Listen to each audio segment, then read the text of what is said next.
Hello friends, and welcome to an Overwatch hero concept video. This is going to be a bit different from the Marvel Rivals concept heroes. Those are a little bit more fun in my opinion, but I do find making Overwatch characters enjoyable as well. I actually have about 4 of them that I have made so far, but today we're going to be starting off with one that I found to be really interesting, and I created this character back in 2017. Damn! I'm sorry. Let that sink in, okay? Now, before we get started, of course, go ahead and hit that like button because, of course, if you like the video, then why not just, push that video a little bit more to other people who might like it. And, of course, subscribe, because if you subscribe, you get to see more of the content that I have. And, of course, you'll get to see the other videos once I post them. Without further ado, let's go ahead and get started with my hero concept that I made back in 2017, Callus. Oh, might! Here it comes! Fire mode!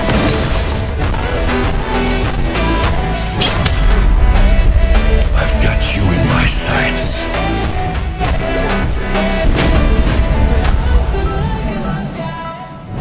Tremble before wrath! Hammer down!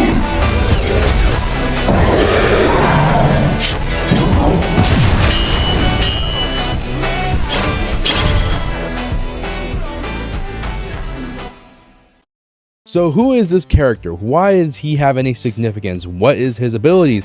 How does he even work? Let's sit down and enjoy the story really quick of this character. Callus, or Calculated Aversion and Lethal Unit for Sniper Operations, was created toward the end of the first Omnic Crisis. He was quickly produced alongside a dozen other models to eliminate selected targets given to them upon activation. His main target that he was given before he could ever be activated was Jack Morrison of Overwatch. But again, before he could be activated to execute his mission, the war had ended and the factory he was made in was shut down. Several years later, Talon, the terrorist organization, raided the old factory looking for any latent technology they could have left behind. That is where they found Callus instead. Upon taking him back to base and activating him, he was reprogrammed and given the task to help eliminate members of Overwatch, including Jack Morrison, aka Soldier 76. Under the direction of Vendetta, he worked alongside Reaper, Sombra, and his rival Widowmaker to fight Overwatch and to continue to grow stronger as an organization. He also disregarded those who he deemed lesser than himself, outside of the exception of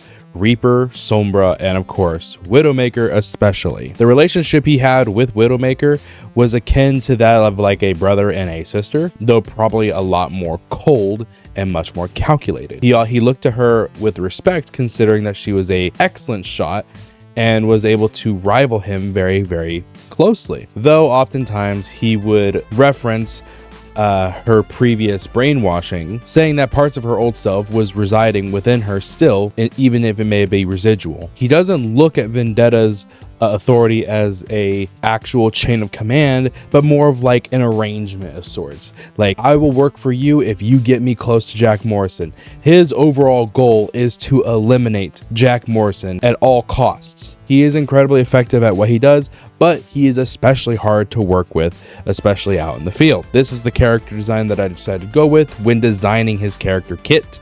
So with that being said, let us get into his actual kit. So I kept mentioning that he was in competition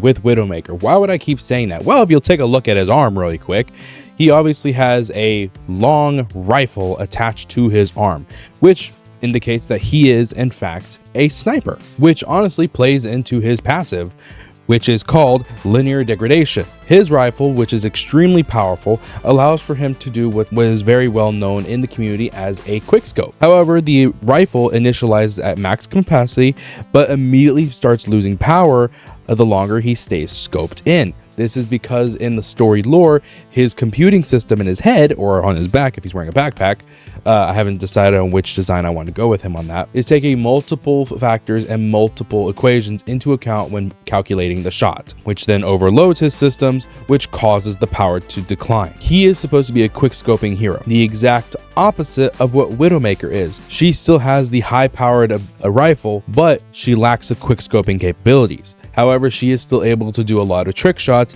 that Callus is not able to. Which leads me into his first ability, which is called Vectored Clamp. He uses his spring-loaded legs, as you can see in the photo, and his suction feet, which allows him to lock in any way he chooses, that being on a wall or up on a ceiling.